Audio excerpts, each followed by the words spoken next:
Sean bienvenidos una vez más a este su espacio expositivo con Tulio Reyes Miranda, ya culminando en esta entrega con nuestro estudio o comentario del Sefer Shemot o libro de Éxodo.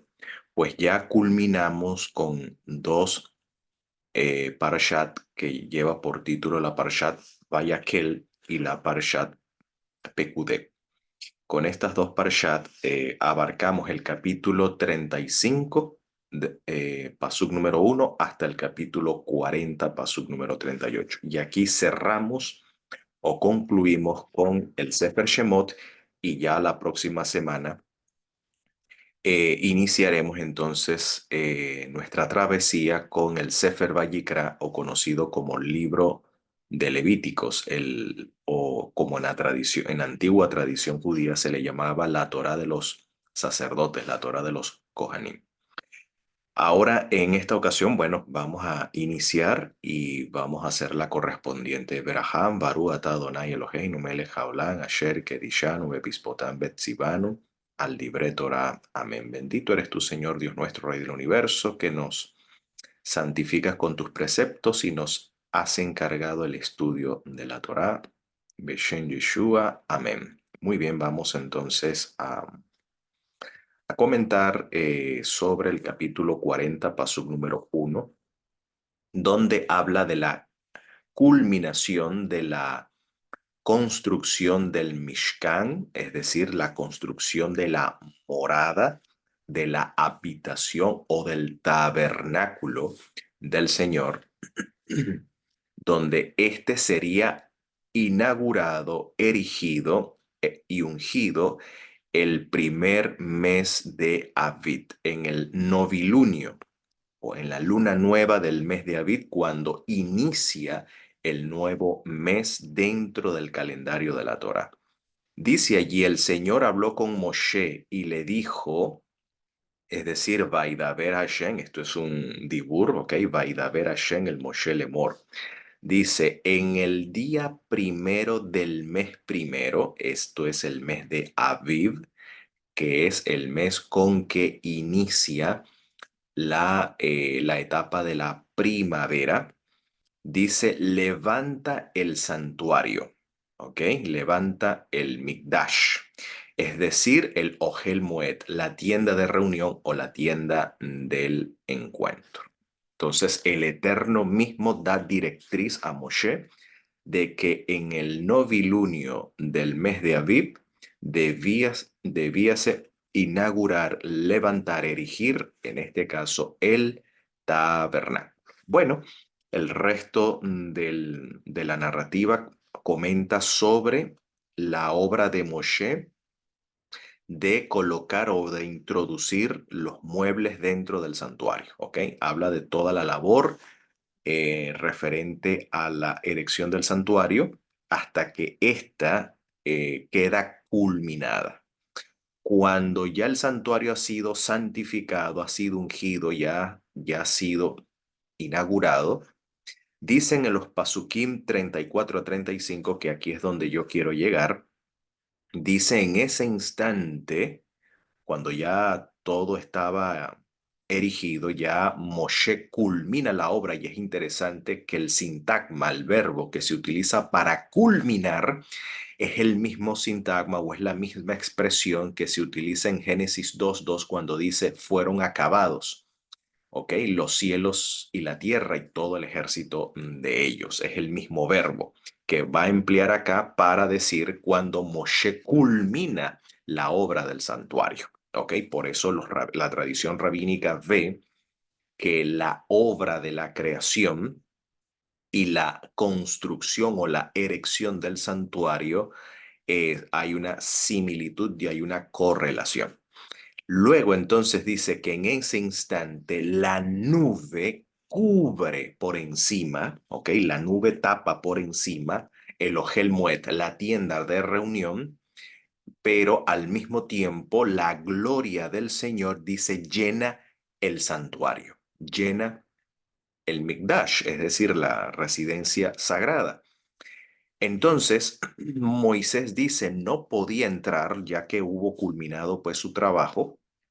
Moshe tuvo que tuvo que ser despachado porque dice, no podía entrar en la tienda de reunión porque la nube se había posado en ella y la gloria del Señor, dice, llenaba el santuario. Es decir, la nube de gloria posa, ya no posaba sobre el Har Sinai, por lo tanto ya aquí hay una transferencia de la nube, ya la nube no hablaría desde el Sinai, donde la nube posaba, sino que ahora la nube emigra desde el Har Sinai, desde el monte Sinai o del Har Oreb, el monte Oreb, ahora se va a posar sobre el Mikdash, sobre el santuario, sobre el tabernáculo que había sido erigido ahora entre los hijos de Israel, ¿ok? Emigra, pero desde la tienda de reunión brilla una luz, brilla un esplendor,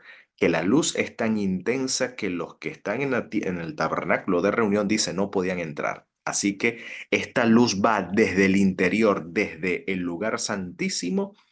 ¿Ok? Este esplendor sigue creciendo, sigue llenando el santuario hasta llegar al lugar santo y finalmente este esplendor abarca hasta, en este caso, hasta el atrio. Entonces ya Moisés no puede, en este caso, estar allí presente. Ahora bien, con este pasuk, prácticamente con estos pasukim, con estos versículos, nos relata prácticamente ya el final del Sefer Shemot, el final del libro de Éxodo, pero en opinión al rabí llamado el Rambán, es decir, el Rambán no Maimónides, sino el Rambán el Nachmanides, porque hay dos Rambán, uno el Rambán que termina con N, que es el Nachmanides, y el Rambán que termina con M, que es Maimónides. Eran rabinos medievales, comentaristas del texto de la Torá de la época medieval. Entonces, cuando hago referencia al Rambán, el Nachmanides, comenta que aquí, en este pasuk, la Geulá, la redención de Israel, llega a su acabose, es decir, llega a su clímax, llega a su culmen. ¿Por qué dice que aquí llega a su culmen? Porque aquí se cumple la intención del Eterno de habitar, de morar o de residir en medio de su pueblo. Por lo tanto, para el Rambán, el Nachmanides, la Geulá es una vejira, es un proceso que inició, es decir, la Geulá de Israel inicia con la llegada de Moshe en Egipto, ¿ok? Y aquellos portentos que el Eterno comienza a manifestar haciendo presión sobre el faraón para que el faraón deje ir al pueblo, allí comienza un proceso de redención. ¿Ok? Israel sale de Egipto, pero la redención no llega hasta allí, no culmina allí. La redención continúa en el Yam Suf, en el mar de Junco, ¿ok? En la travesía del mar, ¿ok? La Geulá continúa con la dádiva del agua que sale de la peña, con la entrega del maná.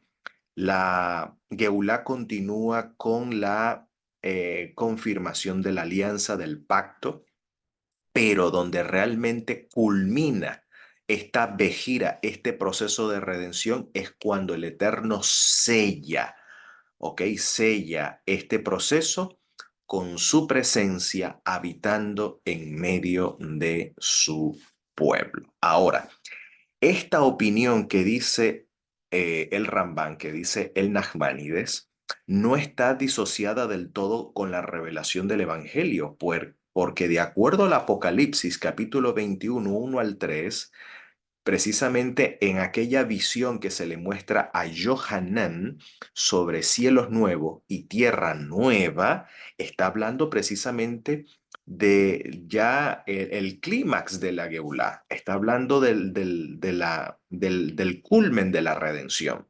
Pues dice, después vi un cielo nuevo y una tierra nueva porque el primer cielo y la primera tierra habían dejado ya de existir, lo mismo que el mar.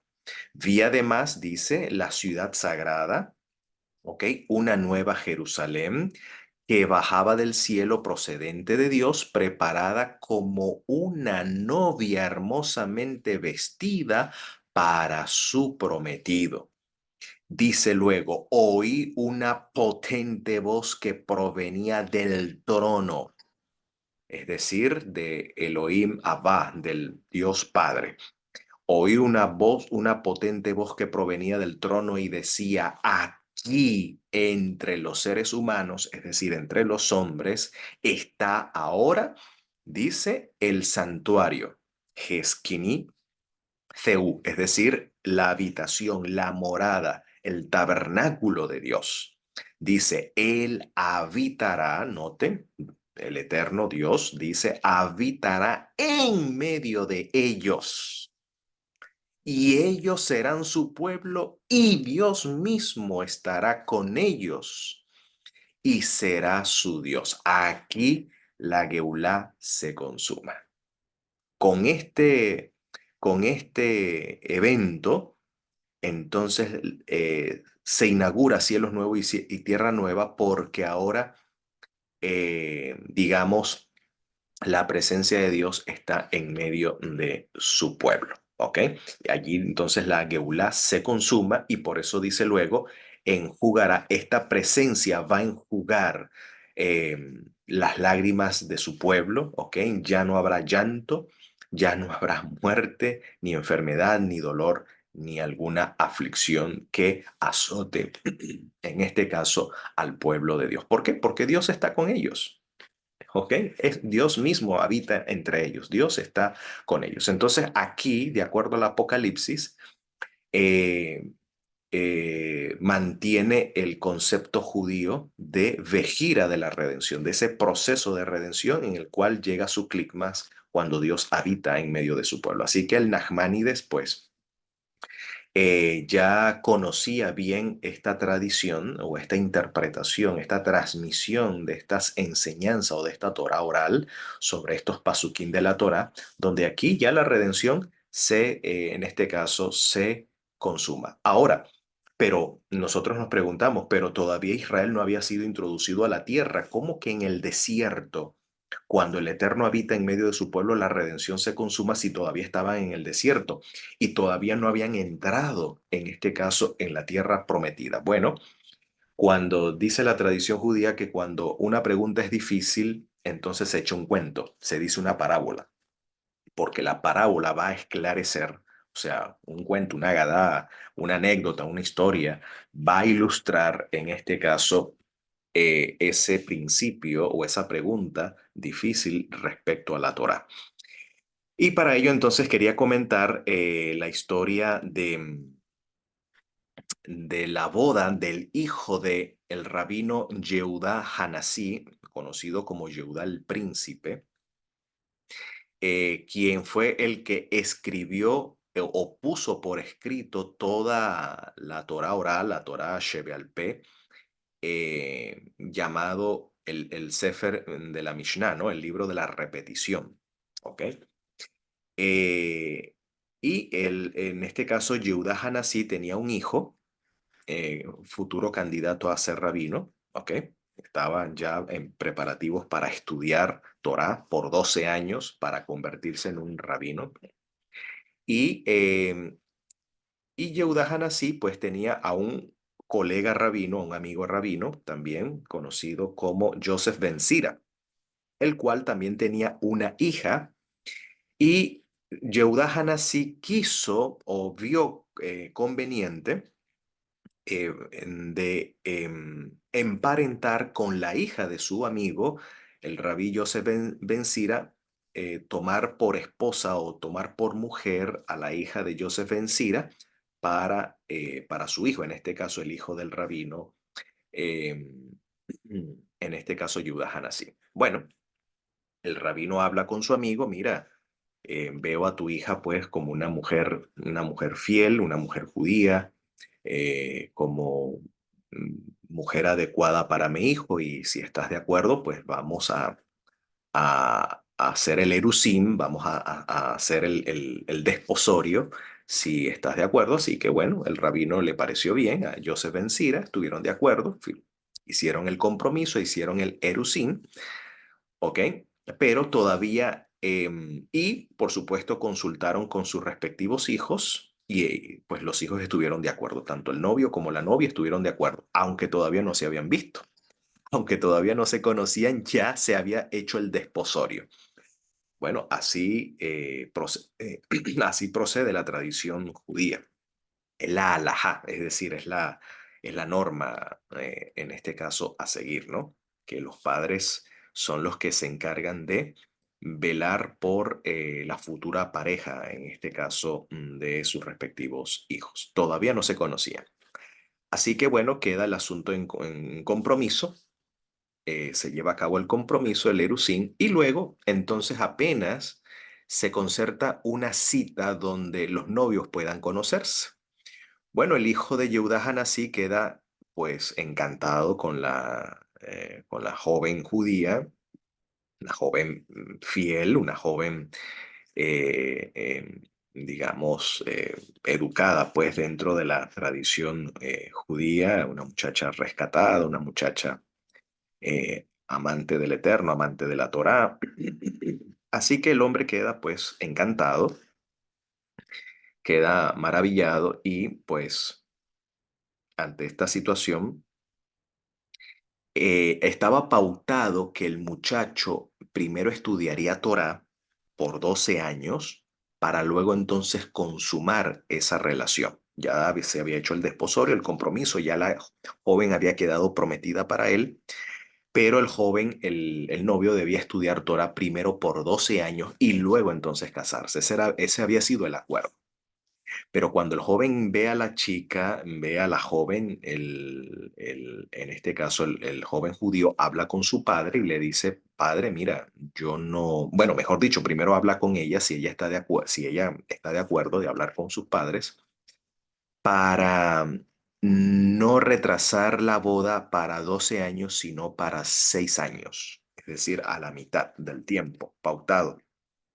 Así que la chica está de acuerdo también en este caso el novio habla con su padre, Yudah Hanasi, y le dice, mira, padre, esta chica pues estoy fascinado con ella y quiero adelantar el tiempo de la boda, no estudiar 12 años Torah para luego casarme, sino estudiar 6 años Torah y luego unirme a ella.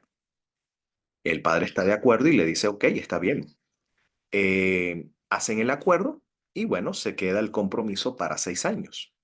Pero en otra cita, nuevamente el joven ve a la chica hermosa, el hombre está prendado con la joven judía. Y el joven le dice a la chica, mira, ya yo no quiero esperar 6 años, ya yo quiero estar contigo hoy mismo, si es posible. Ya hoy mismo, ya quiero estar contigo. Quiero unirme a ti lo más pronto posible. Entonces, bueno, la chica también emocionada está de acuerdo y decide el joven nuevamente hablar con los padres, o en este caso con su padre, para que Yehuda Hanasí hable con el padre de la joven, Joseph Ensira.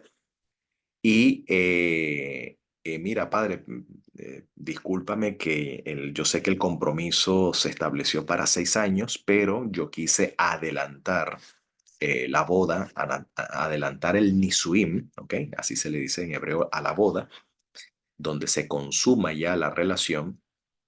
em, Quiero ya consumar en el día de hoy, si es, en este caso, si es posible. Y el padre está de acuerdo y le dice, mira, eso que tú sientes por la joven ya tiene un precedente en la Torá. Sí, pregunta sorprendido, ¿no? El muchacho, sí, tu creador mismo tiene ese precedente, ¿ok? Tiene ese mismo precedente, porque de acuerdo a la Torá, en el Sefer Shemot, capítulo 15, verso 17, el Eterno ya había dado un antecedente de su intención de introducir a su pueblo. Recuerde que el pueblo de Israel tiene como analogía la figura de una novia. Y dice, tú los harás entrar a la tierra prometida y los plantarás, ¿ok? En el monte que te pertenece, en el lugar donde tu Señor habitas, es decir, en el santuario que tu Señor te hiciste, ¿ok? Este pasaje tiene dos interpretaciones. Puede referirse a la entrada en la tierra prometida o al mundo venidero, ¿ok? Es decir, a la nueva Jerusalén, al mundo venidero. Puede verse de estas dos ópticas. Sin embargo, aunque el texto bíblico hace alusión a la intención del Eterno de querer habitar con su pueblo, pero ya habiéndole preparado un lugar específico para que Israel, los hijos de Israel habitaran allí, introducirlos allí. Sin embargo, el Eterno decide adelantar este proceso, decide acortar los días. Esto es lo que se llama el acortamiento de los días, donde el Eterno instruye una vez que ya el pueblo de Israel decide recibir al Eterno como su esposo, como su marido, al, al cortarse el pacto, la alianza. El Eterno le pide a Israel que traigan ciertos materiales con el cual construirán una residencia para habitar en medio de ellos. ¿Ok? Es decir, allí los días se acortan. El Eterno decide habitar en medio de su pueblo ya en el mismo desierto cuando aún ni siquiera habían entrado a la tierra prometida. Y así que esto es espectacular. Y esto es lo que se le llama el acortamiento de los días, que allá el evangelista que se le adjudica como autoría a Mateo o a Matillahu, habla de que los días aquellos serán acortados por causa de los escogidos. Este acortamiento de los días precisamente habla de este, entre comillas, desespero del Eterno de habitar, de consumar, de estar con su pueblo. ¿Ok? Y es allí donde precisamente la Geulá, este proceso de redención, llega a su clímax. Y donde este deseo del Eterno de habitar en medio de su pueblo, deseamos pues que estos días sigan acortándose hasta que el Eterno quiera enviar a su ungido, al Mesías, y que esto pueda ser pronto y en nuestros días. Y digamos, amén.